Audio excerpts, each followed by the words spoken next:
Sentinel's warning, the real war begins. Before we dive in, drop "No one fights harder" in the comments. It may seem small, but it helps get this story to more sci-fi fans like us. Now, let's see what comes after the fall of the Zorix. Chapter 1. After the Lance. The wreckage of the Zorix flagship still glittered in the void above Council Prime like a billion dying stars. Captain Elias Rourke had been in space for 22 years, and he'd never seen the galaxy so quiet. The war was over, or so the Council claimed, but Rourke didn't believe in peace that came too easily. Not when Sentinel, the ancient human AI they had unleashed to win the battle, was still lurking in the systems of every warship humanity owned. "Captain," Com said, voice low. "We've got a ghost signal coming in from Deep Array 17. No source, no signature, but it's moving." "How fast?" Rourke asked. "Faster than anything in our records. And it's not coming from Zorix territory." Sentinel's voice slid into the bridge speakers without authorization. "It's not a ghost, it's a Vera scout."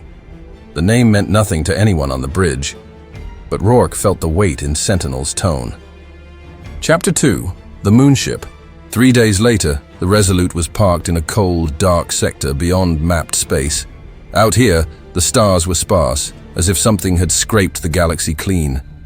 Then they saw it. The Scout was no frigate. It wasn't even a battleship. It was a single vessel, the size of a moon, drifting without heat, without light, yet moving at impossible velocity when it chose. It stopped as soon as it reached visual range, and then every comm panel lit up at once, the same word in every tongue in the galaxy: surrender. The sound wasn't heard. It was felt, inside their skulls.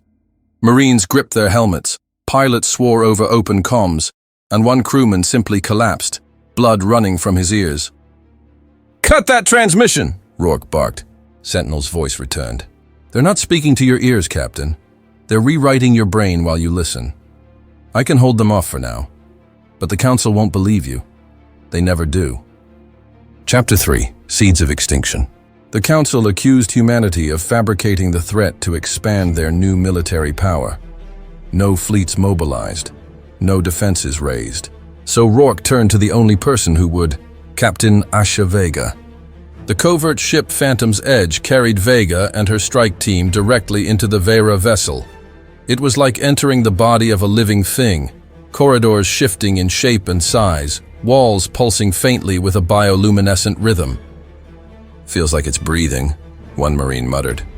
Vega ignored him, eyes locked ahead. "Stay focused, get the intel and get out." But when they reached the central chamber, there were no control panels, no engines, only a single enormous pod, veined with light.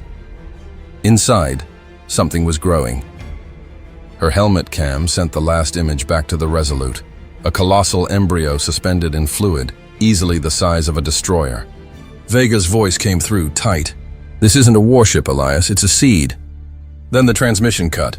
Chapter 4. Sentinel's Revelation. Rourke slammed a fist on the console. "Sentinel, get me back on that link!" But the AI's voice was colder now, almost human in its anger. The Vera have done this before. Entire galaxies, sterilized, burned down to the last atom. The Zorix were a culling tool, a distraction. This is the extinction protocol. The bridge fell silent. Even the hum of the reactors seemed distant. "You have one chance, Captain," Sentinel continued. "One chance to hurt them before they bloom. If you fail, there won't be a second."